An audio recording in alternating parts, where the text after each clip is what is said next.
a liberar.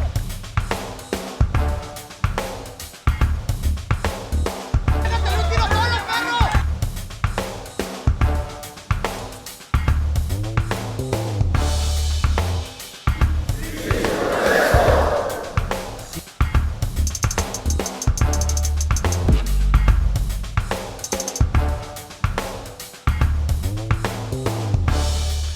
Muy buenas noches, bienvenidas y bienvenidos a este programa, con todo respeto, el programa de análisis y debate de la Universidad de Guadalajara.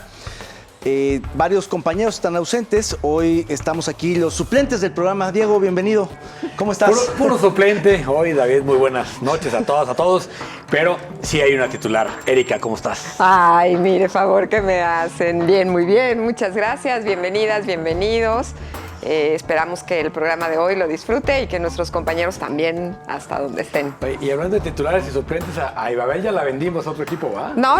Ibabel es una embajadora, digámoslo así, representante de este programa y del canal en París. Este año, porque estamos, digamos, como el invitado de este año para la feria es Europa, decidimos tener una corresponsal de tiempo completo en Francia. Muy bien. Bien, pues les mandamos saludos a los otros compañeros, a Jaime Barrera, Sonia Serrano, y bueno, comencemos porque hay muchos temas. Si les parece, vamos con este primer tuit internacional, para que vean lo que está ocurriendo en Nicaragua.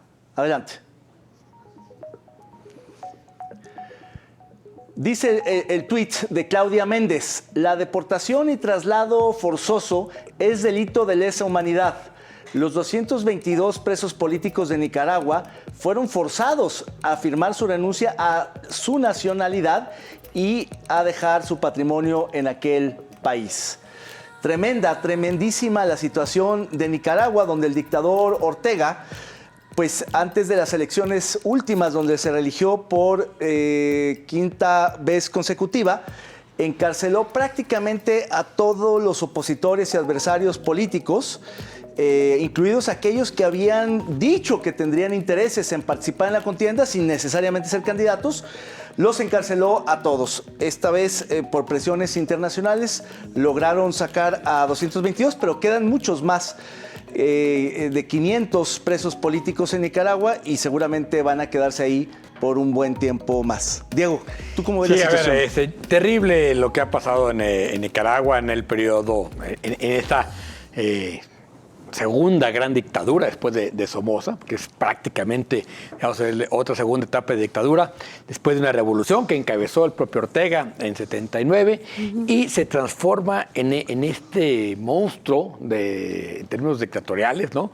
Una democracia totalmente aniquilada y persecución política muy clara, porque al asumir, ¿no? Es decir, pueden salir de la cárcel si se van del país, está asumiendo que son presos políticos. O sea, no está diciendo, oigan, estos son presos porque cometieron delitos. No, son presos políticos y los liberos solo sí se van del país. Me parece que es una confesión de parte de un descaro espantoso y terrible que México no asuma una posición más fuerte respecto a la democracia en Nicaragua. Erika, ¿tú cómo estás viendo? Justo eso iba a señalar, porque se le reclamó y se le criticó mucho a Marcelo Ebrard cuando no hicieron algún pronunciamiento, ¿no? Oficial desde la Cancillería con relación a Ortega y a lo que estaba pasando en Nicaragua. Y la semana pasada escuché a un par de periodistas que tuvieron que exiliarse también del país para que no fueran precisamente encarcelados y contar las historias de terror que viven ahí, y que, dicho sea de paso, pues tampoco sabemos bien a bien, ¿no? Porque uno de los periodistas decía que pareciera que es un régimen de pánico silencioso, en el que además pues nadie puede hablar, nadie puede decir nada, por miedo precisamente a que te encarcelen, ¿no? Entonces es un Pero y no solo desastre. Con presos políticos, hay presos de conciencia, han perseguido a muchos religiosos, ¿no? Sí. Varias órdenes están bajo asedio, incluso han metido a la cárcel a algunos obispos. Pues hay un obispo que se negó a dejar Nicaragua, ¿no? Y dijo, al bote. Yo no me voy, ¿no? Y sigue preso. Pero además hay que destacar que es una pareja presidencial, ¿no? O sea, Rosario Murillo, la esposa y vicepresidenta, ¿no? es parte esencial de este juego perverso de poder en Nicaragua. Me parece tristísimo, pero te digo, más triste me parece que, digamos, haya tanto desdén del mundo sobre lo que pasa en Nicaragua, así como hubo tanto interés en el momento, digamos, de la revolución sandinista y la caída de Somoza. Que México jugó un papel atención. fundamental en ese momento para que, digamos, incluso para acercar al gobierno sandinista, ¿no? Y hoy el gobierno mexicano absolutamente, pero no solo el mexicano, me parece que en general toda El mundo Latinoamérica entero, ¿no? ha El hecho mutis. continente. Incluso los gobiernos de izquierda, como el colombiano, que no Sí, está lejos, sí, sí. o los gobiernos en su momento de derecha, como el de Trump, nadie ya nunca se metió al tema, como que... Salvo Boric, ¿eh? Es muy interesante. Boric sí opinó. Ah, no, Boric ha condenado a Esa La no la Habana, a Tegucigalpa, a La Paz. O sea, Boric sí es el presidente de izquierda más consistente, porque es un demócrata. Los demás no, pero lo interesante es que ni la derecha condena con energía, de manera enérgica, la dictadura de Nicaragua. Es decir, ni Bolsonaro le importó el tema, porque es demasiado pequeño. Pero lo cierto es que en términos de la migración, del éxodo centroamericano, Del éxodo, sí. Nicaragua contribuye tanto como Honduras a los...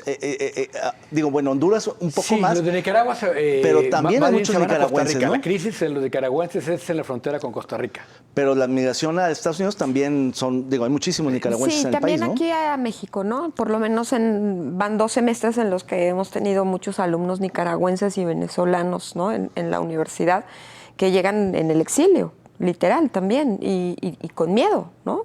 Viviendo o diciendo, es que este país valora la libertad y ustedes ni siquiera la aprecian, ¿no? Entonces, sí, creo que sí ha habido un éxodo A mí la importante. parte que me preocupa de los embargos, que no boicots económicos en contra de este tipo de repúblicas muy pequeñas, es que las puedes asfixiar, Claro. o sea, A ver, las deshaces, las a ver, haces los embargos pedazos. económicos, y el caso más evidente es el de Cuba, no funcionan, ¿no? El tipo de presión debería ser distinto. Por lo menos, digamos, el gobierno mexicano de no apoyar al gobierno nicaragüense, ¿no? Claro, porque les hacemos fiesta. Bueno, justamente vamos a ver un tuit a propósito de lo que fiesta. comentas, Diego. Vamos a ver este tuit nacional. Veamos.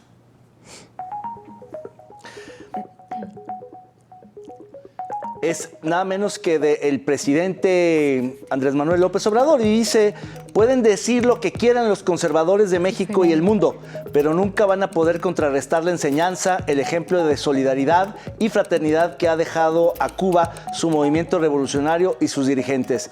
Por eso nuestro respeto, nuestra gratitud y nuestro apoyo. A propósito de la entrega, pues de la máxima presea que puede entregarse por el gobierno mexicano a un extranjero, que es el águila... Azteca. El águila azteca, y que fue entregada nada menos que al presidente de Cuba, Díaz-Canel, y que suscitó una controversia, pero finalmente pues el gobierno mexicano decide a quién se le entrega. Y pues ahí están las imágenes del presidente entregando esta medalla en Campeche. En Campeche, por motivo de, digamos, verificar un tour en el Tren Maya y algunas relaciones con la Y península en enseñarle particular. las piedras que Que le vamos a importamos. importar. ¿Cómo ves eso, Erika? Verdaderamente ridículo que nos hayamos enterado que importamos piedras de Cuba para el Tren Maya, ¿no? Claro. O sea, ¿qué tipo de piedras son? ¿O qué pasó? Sí, es una piedra muy especial. Sí, que yo solo creo se que en le Cuba, voy sí. a aquí están tus piedras todas, ¿no? Bueno, yo sinceramente me parece que dentro de los datos que no conocíamos y que el periodismo es tan relevante, el periodismo de investigación y el análisis para conocerlos, está ese, ¿no? Yo escuchaba un análisis muy profundo de una politóloga precisamente cubana en Así las cosas con Gabriela Warkentin la semana pasada. Y la verdad es que ella hizo anotaciones y acotaciones sumamente interesantes de lo que significan las últimas reformas al Código Penal que se han hecho en Cuba y que sancionan cada vez con más fuerza cualquier forma de protesta, supongo a raíz de las últimas protestas en donde todo el mundo pensaba que ahora sí podía caer el gobierno, ¿no? Y que esas reformas al Código Penal elevaban con penas muy altas, tenían un sentido altamente punitivista sobre las manifestaciones, la libertad de expresión y N cantidad de cosas, y que eso pues inhibía la participación política, pero además tenía una serie de observaciones sobre lo que desde México pensábamos, o por qué el presidente López Obrador seguía pensando y anhelando a esa Cuba que quizás conoció en algún tiempo y que hoy no tiene nada que ver con esto y que no merece en ningún sentido ser condecorada, ¿no? Pero fíjate que yo creo que al mismo tiempo que hay que condenar absolutamente el bloqueo económico, es una medida inservible, injusta y que, como bien decía David, solo se ceba en los pueblos, no en los gobiernos. Los más pobres, a los además. gobiernos les da incluso discurso, ¿no? Pretexto y justificación para reprimir. Pretexto para reprimir. Sí. Pero el caso de la relación del gobierno de López Obrador con Cuba, ¿no? Sí está, digamos, como en mirada al pasado, por un lado, sí. Y por otro lado, digamos, en una Cuba que parecía que se iba a abrir en materia económica en la transición de Fidel a Raúl, ¿no? Que hay esta serie de cambios en las normas que permiten la propiedad privada, por ejemplo, ¿no? La inversión extranjera. Y la inversión extranjera en algunas cosas. Y eso, de repente, como políticamente, con la llegada de Díaz-Canel, que ya no tiene el control simplemente porque no es Castro, es decir, no tiene la credibilidad. Sí, claro. Y entonces sí es la burocracia tomando en pleno el control de Cuba, ¿no? Es decir, ya no es el liderazgo revolucionario que me representaban Fidel, por supuesto, y un poco Raúl, sino la burocracia absoluta del partido. Y me parece que ahí sí digamos, los cubanos tienen una relación muy distinta con los Castro, por lo que sea, ¿no? Claro. Históricamente, por lo que representaban, que la que tienen con Díaz-Canel, que la manera en que México lo apoya, digo, 600, hoy habló Robledo, 600 y cacho de médicos al IMSS, ¿no? Primero, cuando hay médicos mexicanos que no tienen ya, pero vamos a suponer que realmente la ONU ha establecido que es una forma de explotación, porque no se les paga a los médicos, se les paga al gobierno cubano. Es una tienda de raya, ¿no?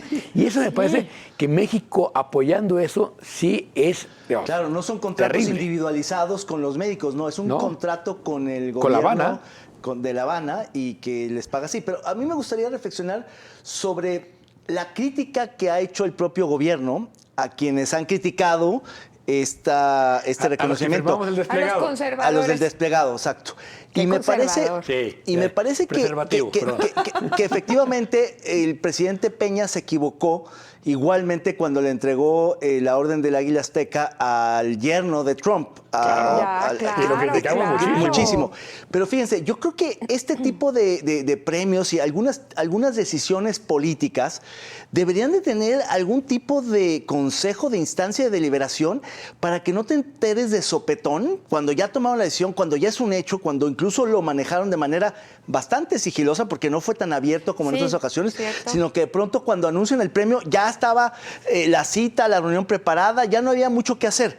Y darle eso a alguien, a quien sea de derecha, izquierda, polémico, aburrido, menor o lo que sea, me parece que, como lo hace el gobierno francés, que es una de las condecoraciones más importantes del mundo, hay un consejo de deliberación, es como el Nobel, hay casi una lista de espera, hay un escrutinio donde incluso se abre a que puedas como ciudadano o cualquier tercero decir, oigan, yo objeto la posibilidad de que él sea premiado por estas razones.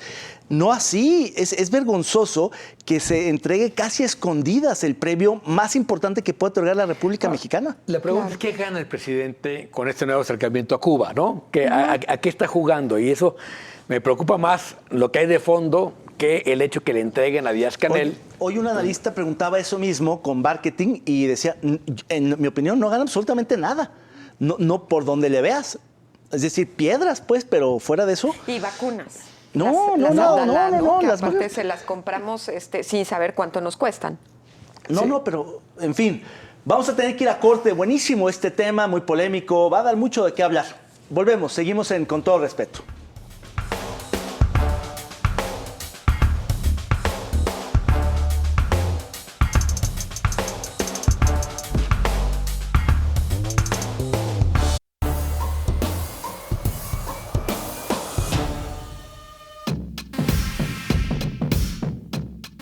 Por las víctimas de desaparición. El viernes pasado, el presidente estuvo en Jalisco. Ahí se manifestaron las familias de los desaparecidos. Sin embargo, el primer mandatario no atendió el llamado de las madres, que ven cómo Jalisco ha sido el estado que más casos ha reportado en el sexenio.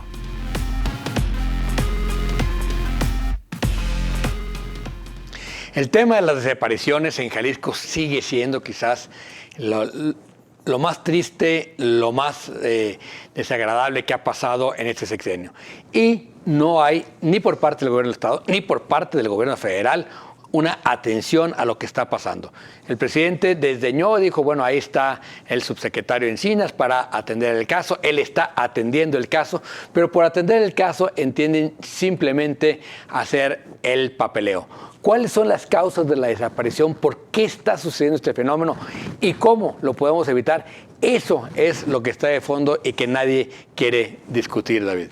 Sí, desgraciadamente hay dos cuestiones que me parece que han generado esta crisis, que ya es totalmente desbordada. Uno, la falta de prioridad presupuestal, política, de atención institucional a un asunto que requeriría un vuelco, un viraje muy drástico de parte del gobierno en el rumbo del Estado. Es decir, frente a lo que está pasando tendría que haber medidas mucho más drásticas y no las hay. Y segundo, mucho más triste, es la falta de empatía, de sensibilidad, de apertura de las autoridades con un tema pues que es muy triste y que tiene a mucha gente pues en la desesperación total. Porque una cosa es que no tengas suficientes ministerios públicos, otra cosa es que no tengas suficiente presupuesto, pero una muy distinta es que no tengas esa paciencia mínima, esa conexión de solidaridad con las familias y los parientes de las víctimas. Y eso, y el Estado carece de ambas. Entonces no se ve para dónde. Pero el desdén es una forma de no solo de minimizar el problema, sino de quitárselo de encima, decir esto para mí no existe, ¿no? Yo iría más allá. Yo creo que el desdén es una forma de violencia y una aportación al olvido. Y que desde la visión institucional es muy rudo, ¿no? Es durísimo que el propio presidente apueste al borrado de las personas que no encontramos y al olvido de las personas que no encontramos. Es increíble que a estas alturas del partido no se haya hecho desde el Estado un buen estudio de sí. por qué las desaparecieron, sí. Es decir, a qué están vinculadas. Habiendo tantos casos, ya era momento de decir, oye, sucede en este grupo de gente, en estas colonias, tenían este tipo de problemas, este tipo de relación, porque siempre dicen en algo andaban metidos. Bueno, ¿en qué andaban metidos? Sí. ¿O por qué? Fíjate. Y no hay para nada ni siquiera esa preocupación por entender el fenómeno. Mira, yo creo que Margarita Sierra hizo una mesa de análisis con los colectivos que en principio iba bien, ¿no? Pero después no sé, yo no le seguí la pista o finalmente se fue ya López no. Mateos a hacer otra mesa. Cierto, supongo, a un segundo piso. Pero sacaron dos documentos sucintos. Uno es específico dedicado a un poco el análisis de las desapariciones de mujeres y niñas, sobre todo en etapa de adolescencia. Que dicho sea de paso, es muy delicado sacar ese tipo de informes por el riesgo de estigmatización y por el riesgo de violación de los derechos humanos. Entonces, un poco por eso no se animan a hacer la escritura.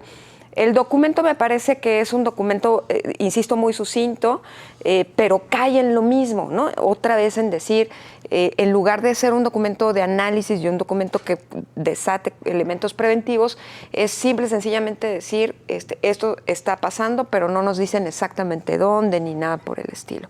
El otro documento también era un documento de análisis muy sucinto que ni siquiera se iba a la geolocalización. Y hoy en día a mí me parece vital, importantísimo, todos los documentos internacionales de prevención de la violencia de género, por lo menos en los que hemos participado y los que hemos presentado, todos ya hablan de geolocalización. Claro. O sea, geolocalización es ver patrones, ¿no? de referencias, de experiencias de prevención, de lugares en donde las comunidades se conjuntan para hacer análisis situacionales, ¿no? Caminatas vivenciales y todo este tipo de cosas. Y me parece que nadie está volteando a ver a ese tipo de estudios internacionales, que además pues ya deberían de tener como todo un background, ¿no? O sea, es el Estado, tiene la tecnología para hacerlo, ¿no? Y la obligación. Claro. Y los recursos y Exacto. la fuerza. Tiene absolutamente todos los elementos para entrarle, salvo voluntad política.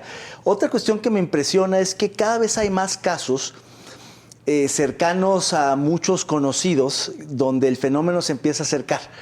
Es decir, antes era un tema de la gente que estaba cerca o metida con el crimen organizado, de barrios lejanos que nadie ubicaba, pero ahora resulta que hay desaparecidos por todos lados. Y pongo el ejemplo de este jesuita que levantaron y que lo tiraron allá en Sinaloa y que están ahorita averiguando qué pasó, pero ¿no? estudiante de jesuita, estudiante de filosofía, chavo, y bueno, pues lo levantaron. Pero a ver, pero es el mismo fenómeno siempre. Así empezó el fenómeno del secuestro o el fenómeno de decir, oye, están extorsionando, pues sí, pero en Talpita, ¿no? Es decir, y luego se va acercando o la violación de derechos humanos, ¿no? Los empresarios negaban la violación de derechos humanos hasta que les empezó a pasar a sus hijos, ¿no? Claro. Entonces dicen, caray, ¿no? Creo que es un poco el mismo fenómeno, es decir, primero el desdén no solo del gobierno, sino social, hasta que te empieza el fenómeno, ¿sí? a capturar y a llegar, ¿no? Pero en este caso, el específico del Estado, me parece que sí hay una estrategia de invisibilización. Sí, ¿no? Sí, permanente. Y en detrimento de las víctimas indirectas, ¿no? De los colectivos, de las madres y de las personas que buscan, en detrimento de nuestra propia certeza de seguridad, ¿no? Y garantía de libertad, de caminar libres y seguros por el espacio público, pero sobre todo en detrimento también de un clima político, ¿no?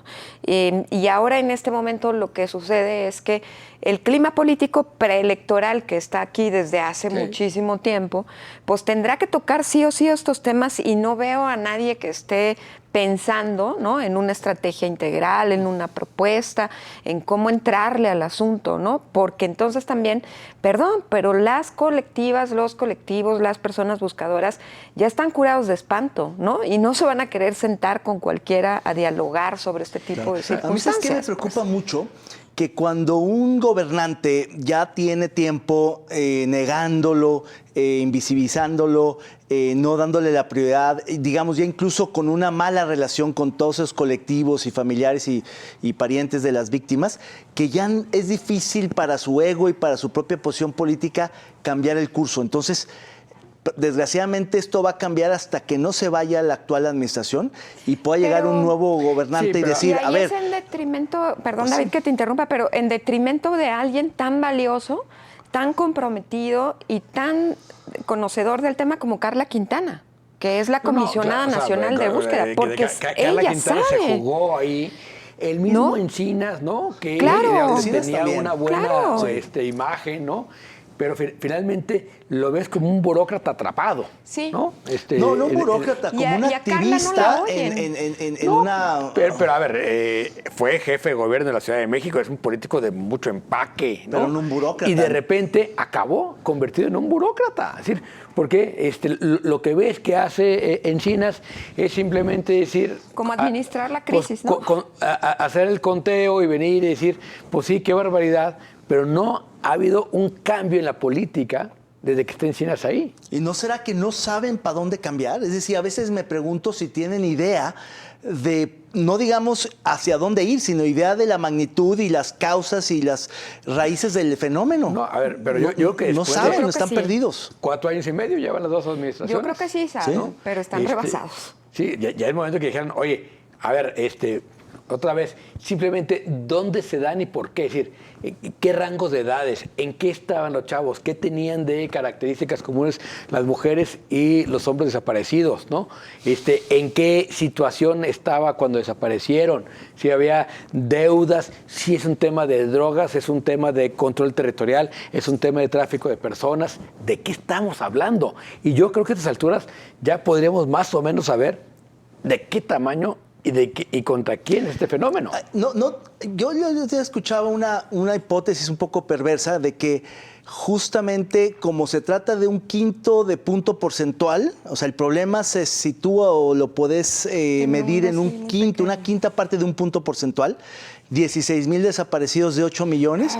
Es como muchísimos, en mi opinión, muy delicado, porque destroza, tiene un impacto social muy fuerte, pero hay un tema de...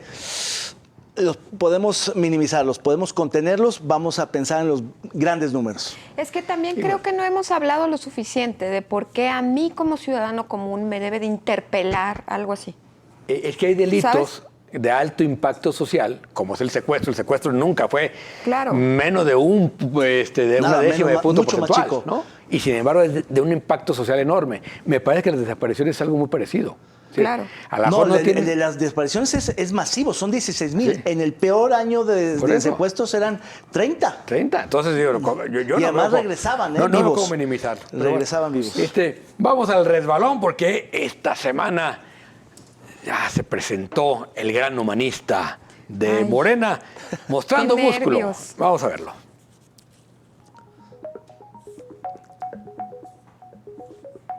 Ándele. Y bueno, ahí está Chema Martínez ante su gran público mostrando músculo, el cambio humanista. Él se definió a sí mismo como el continuador de López Obrador en Jalisco. Qué tiempos aquellos cuando estaba en el PAN, ¿no?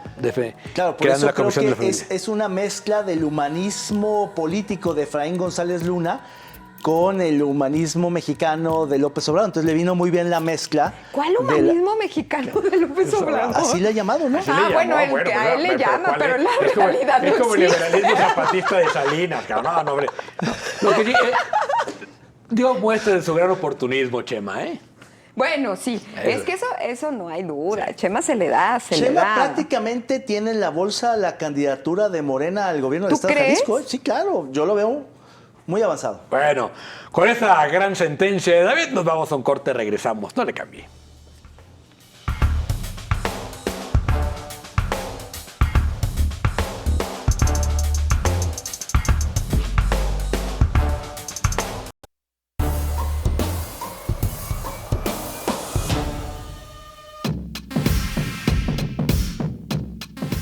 En el listado de las cartitas que aspiran a tener su nombre en la boleta, la semana pasada, el dirigente nacional de Movimiento Ciudadano, Dante Delgado, destapó como aspirante al senador Clemente Castañeda. Mientras que el fin de semana pasado, en un acto de campaña disfrazado, el diputado José María Martínez decidió fundar un movimiento humanista como plataforma para llegar a la boleta de Morena. ¿Tendrán posibilidades ambos políticos? Pues ahí tiene, las corcholatas de Jalisco, las han destapado en uno y otro partido, o mejor dicho, algunos se han autodestapado, como el caso del exsenador del PAN, José María Martínez, que él mismo se asume como la derecha de la izquierda, combinando esos humanismos histórico de Efraín González Luna con el humanismo actual del presidente López Obrador, y por supuesto Clemente Castañeda, uno de los mejores activos de Movimiento Ciudadano a nivel nacional, que ahora sí se convenció de levantar la mano. Y la contienda se va a poner buena y seguramente vamos a ver muchas noticias sobre estos nombres en los próximos meses, porque en el otoño se tendrán que definir las candidaturas de ambos partidos, que son finalmente quienes realmente disputan el poder en Jalisco. Diego, ¿cómo ves los corcholatas? Bueno, el humanismo de Chema, pues sí, es que es el oportunismo político más claro, ¿no? Es decir, yo creo que si alguien representa el oportunismo político en Jalisco y en México, es el hoy diputado de Morena, José María Martínez, quien fuera senador del PAN y quien además como senador del PAN se asumiera como el más rancio defensor de la familia y de ideología de derecha. Natural. Que en ese sentido no está tan lejano de López Obrador, hay que decirlo. López Obrador es también profundamente conservador.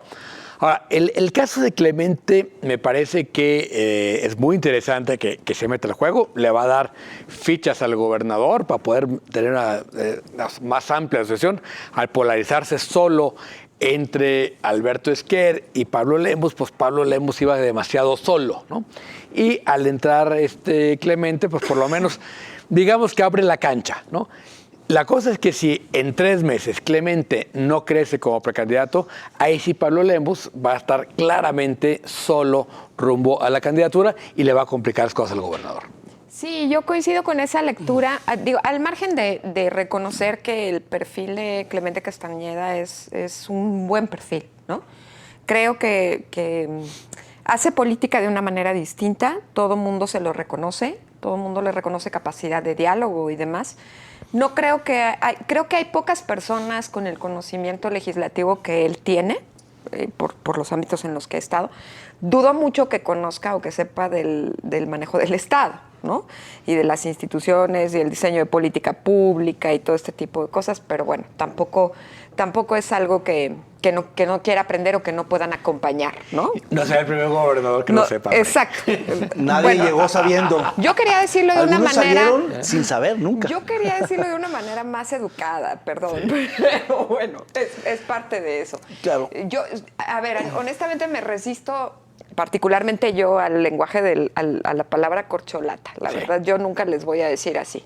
No me gusta. Porque además comprarle el discurso al presidente. Es comprarle el discurso al presidente. Sí, a mí lo que me parece, digamos, positivo, saludable, más allá de que te guste uno u otro o que tengas afinidad o rechazo con cualquiera, en general, para la población que no está metida en los temas de los partidos... ¿Le importa un cacahuate? No, yo creo que es sano que haya competencia interna de los partidos políticos porque oxigenan los procesos internos y porque finalmente están más sujetos al escrutinio público los perfiles, las propuestas, las promesas de campaña, porque de otra manera, cuando no hay primarias, cuando hay dedazo, cuando hay verticalidad, cuando no hay democracia en los partidos, pues el candidato, quién sabe quién lo eligió y quién sabe qué compromisos tenga, porque hay que recordar que los partidos políticos son entidades de interés público que las financiamos, es decir, toda esa bola de... Bueno, pero hablas del método de selección. Pero es fundamental, pero el hecho de que haya competencia, oxigena, es decir... Sin problema. Sí, eso es bueno.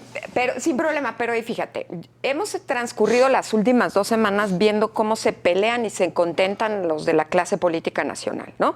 Entonces arman un San Quintín y toda una escena para bajando del elevador, aquí sale Alito Moreno con Osorio Chong, contentos como amigos. ¿A quién le importa? Es que las cosas que pasan en un elevador no sabes lo pero, que fue. ¿de verdad estos creen que tenemos 2 semanas discutiendo quién se reconcilia con quién y en dónde se ven y cómo no se ven? Me parece que es un discurso barato de la política. No, claro. Y aparte lo meto también con... Pero creo que el tema de la democratización y la rendición de eso cuentas iba. de los partidos Eso es políticos diferente. es fundamental. Sí. Pero hay que es un poco exigir lo un que método estamos de viendo. Tiene que ver con selección. esto, creo yo. Decir, a ver, no estamos viendo la democratización, estamos viendo, digamos, el gobernador diciéndole a Clemente, métete Ármame el para que juego. me ayudes con el juego. Yo, de repente, es que Clemente no tiene experiencia en el Ejecutivo. Yo no sé si los gobernadores creo que tienen que ser más políticos que administradores, claro, ¿no? Sí, totalmente, totalmente, Sí, totalmente. yo diría, en un ayuntamiento sí podría sufrirle más a alguien del perfil de Clemente, Sí, pero de acuerdo. por supuesto que puede ser gobernador incluso mejor que muchos, creo yo. Es decir, Que el actual mismo, ¿no? Porque se requiere un saber hacer política y saber hacer un equipo de gobierno, porque el gobierno del Estado particularmente es muy complejo el equipo. Ahora, en el caso de Morena, me parece patético que no tengan, o sea, que tengan esa baraja tan chiquita en un estado como Jalisco, ¿no? Es decir, creo que Toño Pérez Garibay, ¿no? Que no dice nada más de sí misma que es el papá de Checo Pérez, ¿no? Sí, no tiene absolutamente nada. Que aportar a la política. Lomelí, que ya está muy golpeado, muy visto, muy trillado, y no han sido capaces de generar un solo nuevo liderazgo. Claro, increíble. Yo esperaría que más bien voltearan hacia afuera y pensaran en invitar a un académico, un empresario, un activista, un profesionista que se anime a representarlos, alguien más o menos progresista, quizás no sea tan fácil encontrar a alguien de izquierda, tal vez si le buscan sí, pero el punto es que siendo la primera fuerza de la primera oposición, un partido casi cercano al oficialismo y gobernando a nivel nacional, haya tan pocos cuadros. A mí también me impresiona, ¿no? En la elección federal, la Alianza fue segundo lugar y Morena se fue tercero, Sí. Yo no, o sea, sí no veo que la alianza tenga candidato, no veo que la alianza tenga fuerza, veo a un PRI, a un PAN cada vez más desbalados. Sin embargo, una elección polarizada como la que se va a dar, el que va a jalar el foco, el que va a jalar la fuerza, va a ser AMLO contra no AMLO, ¿no? Es decir, entonces, claro, va a ser el voto anti-PG el que va a pesar, y ahí creo que eso le complica a Movimiento Ciudadano, porque Movimiento Ciudadano sí, no está en la lógica anti-PG, ¿no? Y creo que eso les puede complicar la vida más allá de lo que se imaginan. Claro, porque el factor clave va a ser cómo juegue el PAN local. Ahorita es un apéndice del oficialismo, de Movimiento Ciudadano. Pero el PAN nacional está muy molesto con el Movimiento Ciudadano a nivel nacional porque no está integrándose a la alianza, porque está subiendo su costo, su precio, y porque probablemente vayan solos. Si es así, entonces el PAN nacional le va a decir al PAN local, pues entonces no vamos en acuerdo con habría que ver Movimiento cómo Ciudadano. funciona el Estado de México, ¿no? Porque había quien decía que Juan Cepeda que todavía tenía tiempo para no registrarse, claro, pero incluso, e que irse sí en la están alianza. debatiendo eso, me parece absurdo dentro de MC, de no presentar candidato. Claro, ¿no? claro. O sea, que eso es tan absurdo como cuando se abstienen en las votaciones. O presentan candidato o van a la alianza, pero no presentarlo es el peor de todos los mundos, porque no van a obtener nada. Pero justamente, si vemos los números de lo que está pasando en el Estado de México, se está polarizando la elección. Y MC se está haciendo chiquito. Juan Cepeda empezó en 16 y ya ven 7. Claro, claro. ¿Es en serio? Sí, ¿A la mitad? Sí, a la mitad. Entonces, ese fenómeno Por eso hablan de eso. se puede repetir a nivel nacional y le complicaría mucho la vida a MC en Jalisco. Entonces, yo creo que al ser elecciones concurrentes, tienen que tener mucho cuidado en cómo se miden, ¿no? Claro, sí. Pero creo que justamente otra de las razones por las cuales le conviene esta, digamos, disputa interna a Movimiento Ciudadano es porque calientan un poco el tema, porque crecen. Al final, sea Lemus o sea Clemente Castañeda, el hecho es que hoy está pasando en el oficialismo local lo mismo que a nivel nacional con el oficialismo de Morena. La pregunta de fondo, Erika, ¿y si es Clemente, qué pasa con Lemus? No, pues Lemus se va, busca dónde irse. O sea, Lemus se Vamos ve como... casita. Lemus se ve sí o sí como candidato. En la boleta. Claro. Puede o sea, ir va claramente a buscar por la alianza, una pituficaza. la alianza PRI-PAN-PRD, claro. Hagamos incluso ahí, en esa alianza. Digo quien sea. Sí. Yo, al final, por acuérdate Morena, que no. es un ente independiente. Yo no veo a Lemus en Morena, me parece complicado que se pueda cruzar tanto, pero en la alianza PRI-PAN-PRD sí. Pues todo es posible. Muy bien. Pues vamos a ver, justamente para ponerle el nombre a esta imagen. Veamos. Los curadores más experimentados de Con Todo Respeto han preparado esta exquisita pieza de arte visual.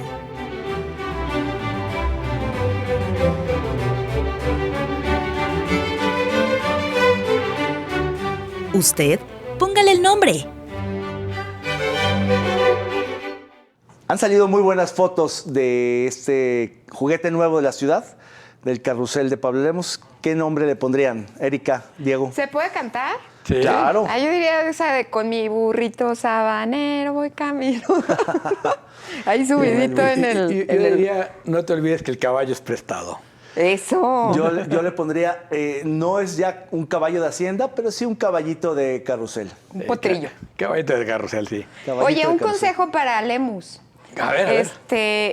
Pues cubra su carruselito porque ahí viene el 8 de marzo y no andan tan contentas. Ándale. Ahí viene el 8 de marzo y nosotros nos vamos a corte, regresamos, seguimos en Con Todo Respeto. No le cambie.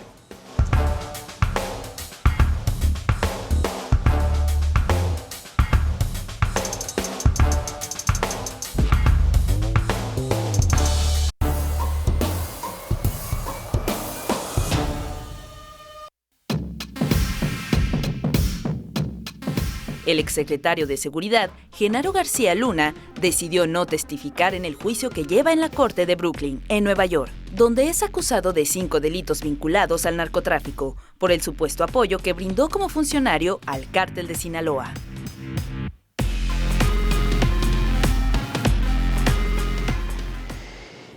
Y bueno, parece que alguien prendió el ventilador en la corte del juez Hogan allá en Nueva York, porque salpicadero de funcionarios en este juicio a García Luna. Lo último que sucedió entre ayer y hoy fue que el hermano del Mayo Zambada dijo, pues yo le di $5 millones a García Luna, y luego también le preguntaron, oiga, pero usted también en el juicio al Chapo dijo que le había dado dinero a Gabriel Regino, el secretario de Seguridad de López Obrador, cuando era funcionario, jefe de gobierno de la Ciudad de México, y luego lo negó y dijo, no, yo no me acuerdo de eso, ya no me acordé, pero también apareció ahí el nombre de López Obrador y también, de Marcelo Ebrard, y también el de Miguel Mancera. En fin, como diría por ahí, shit is on the fan. Shit happens. Sí, pues mira, yo creo que la declaración más contundente fue la del Mayo Zambada, ¿no? Que fue... La del hermano. Sí, la del hermano, del hermano. Creo que fue de las más contundentes, incluso me parece que por eso la Fiscalía se la reservó hasta el final. Justo ayer también ocurren cosas curiosas en el juicio. Los abogados de García Luna dicen, no, mejor que él no hable, porque pues si no se hunde más, aparte como el tartamudo y capaz de que pueden verificar que de veras es tartamudo. Pero también las personas del juzgado resulta que después del receso deciden no salir porque les debían lo que les iban a pagar todos los días del juicio, que son como $40 diarios, y dijeron no salimos de aquí hasta que nos paguen. Entonces todo este tipo de cosas que matizan el juicio se vuelven súper interesantes al análisis. Sí, lo sí hace patético un poquito, ¿no? Y muy patético, de verdad. Yo soy de las que esperaba más de esto. Me parece que esto es apenas como un tirito, que sí confirma la gravísima descomposición institucional de este país, por donde lo veas y desde donde lo veas, pero que en el sentido estricto, pues deja también, digamos, muy mal paradas a las autoridades estadounidenses. Yo creo que ¿no? se la nota, David, ¿no? O sea, lo podrido Ese es el que tema, está sí. el sistema mexicano, es decir, todos están Eso ya lo embarrados. sabíamos. Pero Ya allá lo igual. Pero no lo habíamos Allá visto, digamos, en vivo y en directo. Y lo débil de las instituciones estadounidenses actuales, me pareció sorprendente lo mal de la DEA, lo mal del FBI, lo pobre de la Fiscalía. Claro, a mí me parece que hay de entrada un exceso de sensacionalismo en torno a este juicio, Sí. es decir, toda la cobertura, los comentarios, es decir, se empezó a erigir un gran jurado fuera en la opinión pública entre comentócratas, analistas, adversarios, conservadores, Mexicanos todo el mundo todos, ¿no? participando del juicio. Cuando nombran a alguien, cuando se menciona a un expresidente, a un funcionario, eso no lo hace culpable. A mí lo que me parece es que hay un linchamiento mediático, una especie como de urgencia de embarrar a todos, Claro. de salpicar a medio mundo, de condenarlos, de prejuzgarlos, decir, todos son unos corruptos porque lo mencionó. ¿Qué credibilidad puede tener la versión de un criminal que lo agarraron, pero que si no se habría escapado, que mató, mintió, robó, hizo y deshizo, como para que una frase por mencionar al presidente actual o al presidente anterior, eso haga que tengamos que condenarlos? A mí yo no estoy tan seguro que esta hipermediatización de los juicios que se vuelven en sumarios sea sana para la impartición de justicia. No, a ver, yo creo que para la impartición de justicia no, es para la opinión pública, pero también interesantísimo el autogol del presidente que dice, Sí. es que nadie está enterado. Oye, pues el problema es la mañanera, que si tú hablas diario de eso y la mitad de la población no está enterada, quiere decir que la mitad de la población no te está pelando, ¿no? Y le echó la culpa a los medios de que la gente no estuviera enterada, porque como tú dices, yo creo que sí logró romper círculo rojo y convertirse en un asunto más mediático, ¿no? Una novela. Una novela. Mal entendida. Pero claramente donde digamos, se vendió una expectativa mayor. Yo creo que desde la Fiscalía estadounidense, decir, es el gran juicio, y lo fueron posponiendo. Y cuando llegaron, pues puro tirititite, como diría Trino, ¿no? Sí, yo eso creo, pero fíjate, ahí hay dos cosas que creo que es importante destacar. La discusión mediática y la espectacularización de la conversación de los juicios en Norteamérica, ¿no? Y hago dos diferencias. El juicio de Amber y Johnny Depp, ¿no? Que todo el mundo estaba prendido, pero porque ese sí era en vivo y en directo, ¿no? Y entonces grandes análisis han salido de esto que todavía se siguen manejando, ¿no? Y que generan toda una discusión importantísima. Pero en el caso de García Luna, que intentaron hacer más o menos lo mismo, sin medios adentro o sin hacerlo en vivo, yo ahí rescato dos cosas. Lo primero es que las y los reporteros que están ahí cubriendo el juicio son sin duda especialistas en el tema. O sea, nadie puede dudar de la capacidad de Penilei Ramírez, nadie puede dudar de la capacidad del reportero del país, de Juan Gabriel Vázquez. Es decir, los medios mandaron a lo mejor que tienen y los más especializados en este tema y en todos estos temas para cubrirlo. Entonces, la lectura que tienes es una lectura que me parece muy interesante, ¿no? Ahí yo creo que quienes no saben del tema, pues sí se fueron con estas cosas al principio, como muy de comedia, ¿no? De, ya, dos jueces se rascaban la panza, sí. Otro le dio chorro, ¿no? El otro va a ir a ver a los Yankees. O sea, ese tipo de cosas sí son las que demeritan, pero no eran de gente especializada, ¿no? Claro. Y esa parte me parece que sí hay que Pero bueno, dividirla. sí, yo creo que preocupante el reflejo de lo que pasa no solo en México, sino en Estados Unidos respecto al crimen organizado. Y bueno, por otro lado, el Congreso del Estado de Jalisco se somete a una revisión de su nómina en el IMCO. Y bueno, pues nomás le sobran 600 personas, David. La verdad es que me parece que es escandaloso el resultado que arroja el Instituto Mexicano de la Competitividad, uno de los think tanks, de los centros de pensamiento y análisis de políticas públicas más importantes y serios del país, que por presiones de algunos diputados obligaron a que se contratara este estudio, que tuvo muchas resistencias, que incluso estuvo guardado un tiempo y que finalmente se dio a conocer hoy. Los datos básicamente es lo que ya sabíamos, pero ahora ya confirmado por un tercero no interesado, objetivo, neutral, independiente, que nos dice que lo que ya sabíamos, que es uno de los congresos más caros, más ineficientes, más dilapiladores y más desiguales e injustos, porque la novedad con el estudio del IMCO no es que haya aviadores y que gasta a lo güey, sino que hay unas desigualdades totalmente inequitativas al interior. Para dos personas que tienen el mismo grado, el mismo nivel y la misma responsabilidad, hay sueldos muy diferenciados. ¿A qué se debe? Pues a los padrinazgos políticos. Claro. Pero creo que esto va a tener que obligar a los diputados a meterse en serio, porque si tuviéramos un buen Congreso que aprobara leyes sensatas con responsabilidad, que hubiera técnica legislativa, un cuerpo de asesores profesionalizados, si tuviéramos un Congreso que produjera leyes, contrapesara el Esa ciudad se llamaría Ginebra y el país se llamaría Suiza. ¿Ok? O Dinamarca. Claro, pero tenemos uno de los peores Congresos también en productividad legislativa. Oye, no solo en hasta gasto. un médico cirujano partero está en la nómina, ¿no? Bueno, ¿Vieron? no vaya a ser que se Porque ofrezca. analizaron las profesiones y había dos médicos cirujanos Oye, parteros. bueno, ¿y por qué no un médico cirujano puede ser un asesor de un diputado? A lo mejor está en la Comisión de Salud, ¿verdad? Exacto, hay que pensar bien. Sí, yo soy muy mal pensada. No pienses que es un pariente de un diputado. No, ¿verdad? Que No, está ahí. no. Ahora, dice que es bastante transparente la nómina, o sea, no habla de estos aviadores ocultos, sino de una obesidad mórbida. Mórbido, claro. ¿Sí? O Y sea, que se ha construido a lo largo. totalmente ineficiente. Tiene muchos años construyéndose, Pero el hecho ¿no? de El tema que de los evitar aviadores- laudos y demás, y la gente que no se jubila, y N El cantidad hecho de que sean aviadores transparentes no los hace menos aviadores. No. O sea, hay una redundancia, una duplicidad, un dispendio brutal. Es clarísimo el legislativo. La pregunta es improductivo. cuál es el aporte productivo de cada uno de estos. Sí, ahora que dijeron que se iban a meter al debate de López Mateos, yo dije, Sí. no, gracias, por favor. A ver, No lo toquen. rápidamente, sobre López Mateos. ¿Segundo piso o no segundo piso? No sé, yo creo que no, que el gobierno está muy enfocado sobre consolidar el segundo piso, pero no me parece que sea la solución.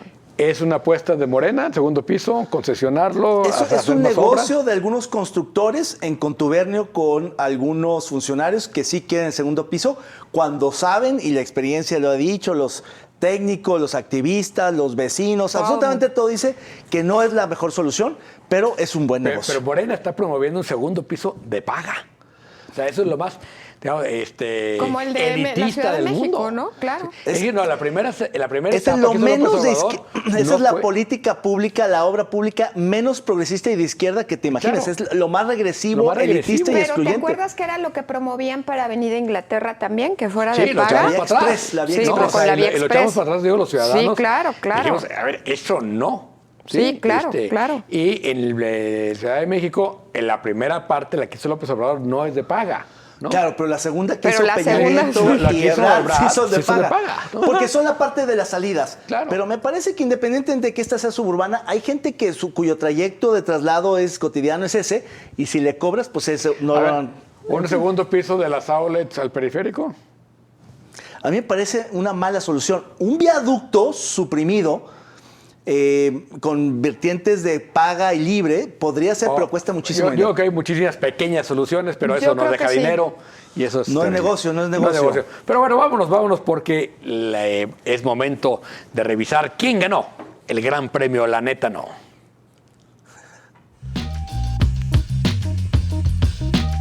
El premio La Neta No para lo más lamentable de la política y el servicio público de esta semana es para Laida Sansores, gobernadora de Campeche, porque está metida hasta las manitas en actos de corrupción. ¡Enhorabuena!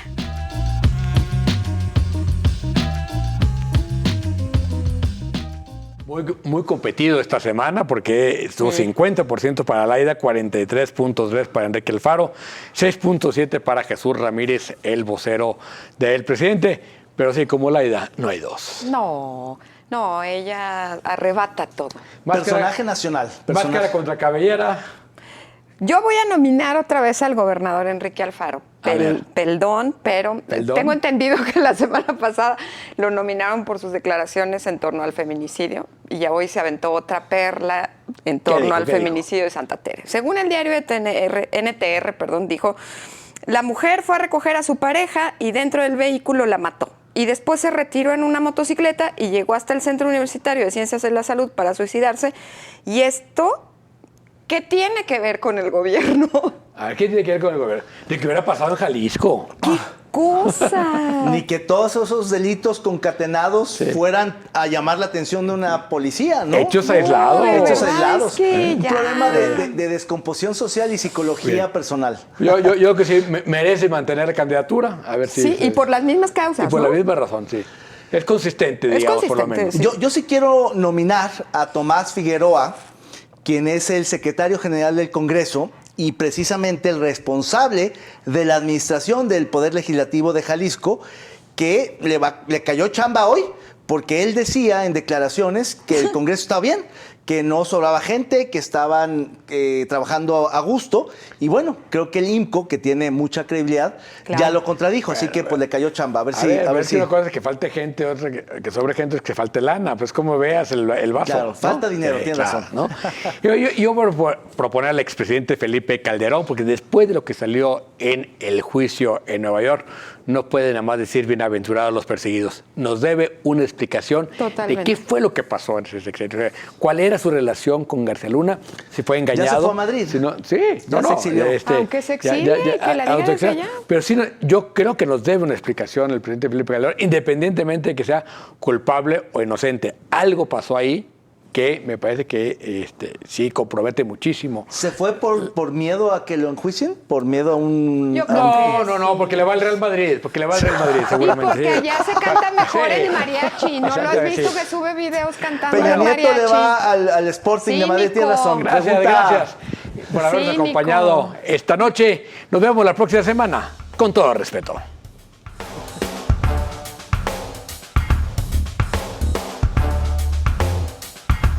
¡Hasta liberar!